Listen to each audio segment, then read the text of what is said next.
जय श्री राम प्रेमी भक्तों।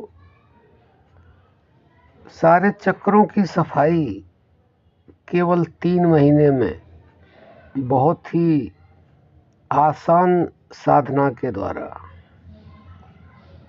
देखो प्यारे भक्तों, चक्रों की सफाई सभी करना चाहते हैं और यह भी है कि बिना चक्रों की सफाई बिना हुए आप वहाँ पहुँच भी नहीं सकते जहाँ आपको पहुँचना है, क्योंकि जब तक हमारे नीचे वाले चक्र साफ नहीं होंगे तब तक हम अपने आज्ञा चक्र पर नहीं पहुंच सकते, जो कि महत्वपूर्ण है।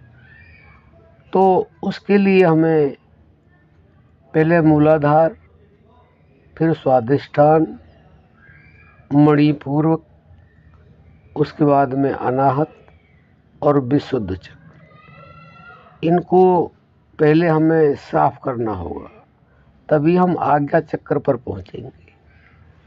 और आज्ञा चक्र का मतलब है वही 10वां दरवाज़ा है, वही तीसरा नेत्र भी है। वहीं से हमें अपनी जगह पे जाना है।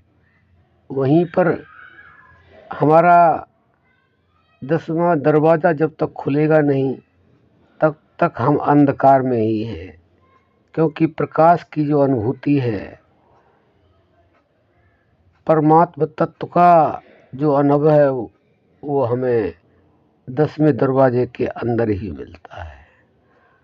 तो अब प्रश्न ये आता है कि इन चक्रों की हम कैसे सफाई करें।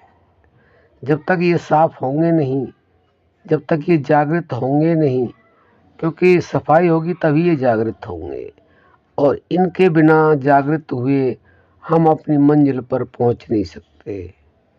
तो प्रेमी भक्तों, हमारे संतों ने बहुत ही सहज और सुलभ ऐसा साधन हमें बतलाया है, जिसको काफ़ी लोग जानते तो हैं, लेकिन लगातार निरंतरता से नहीं कर पाते।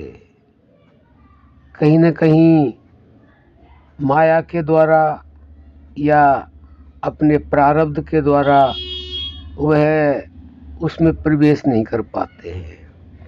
आप ऐसे ही अंदाज़ा लगा के देखिए, आप कहीं नौकरी करते हैं, अगर एक दिन की भी छुट्टी करते हैं तो आपके पैसे कट जाते हैं, तो आपको बहुत ज़्यादा महसूस होता है। ये तो बाहर की दुनिया की बात है। अंदर की दुनिया में अगर हम निरंतरता नहीं लाएंगे तो हमारे चक्र कैसे जागृत होंगे। हमें उनकी सफाई के लिए निरंतरता लानी ही होगी।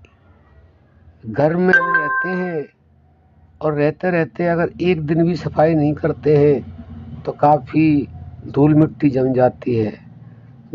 एक दिन छोड़ करके तीसरे दिन करते हैं तो हमें काफ़ी समय लगता है।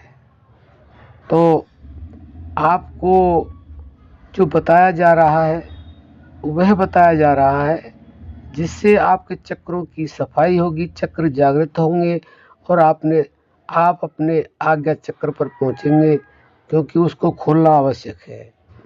तो वह कैसे खुलेगा, चक्र कैसे जागृत होंगे, उसके लिए बहुत ही सहज सुलभ साधन हमारे संतों ने बताया है, जिसको सुन कर के आप आत्मविभोर हो जाएंगे कि इतना सुंदर तरीका, इतना सुंदर साधन हमें पहले पता नहीं था।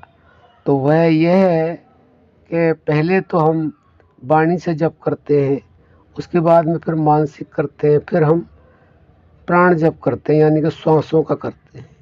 अगर हम किसी गुरु के सानिध्य में जा कर के श्वासों का जप करना सीख जाएं, प्राण जप करना सीख जाएं और उसको हम लगातार प्रतिदिन करें और हर समय करें, तो हम आपको विश्वास दिलाते हैं, अगर आप इसमें निरंतरता ले आए तो 3 महीने के अंदर ही आपके सारे चक्र एकदम निर्मल हो जाएंगे, आपके चक्र जागृत हो जाएंगे और जब जागृत हो जाएंगे तो आपके खुशी का ठिकाना नहीं होगा, क्योंकि आप 10वीं मंजिल पर चढ़ गए हैं और वहाँ से आपको सब कुछ दिखाई देने लगेगा।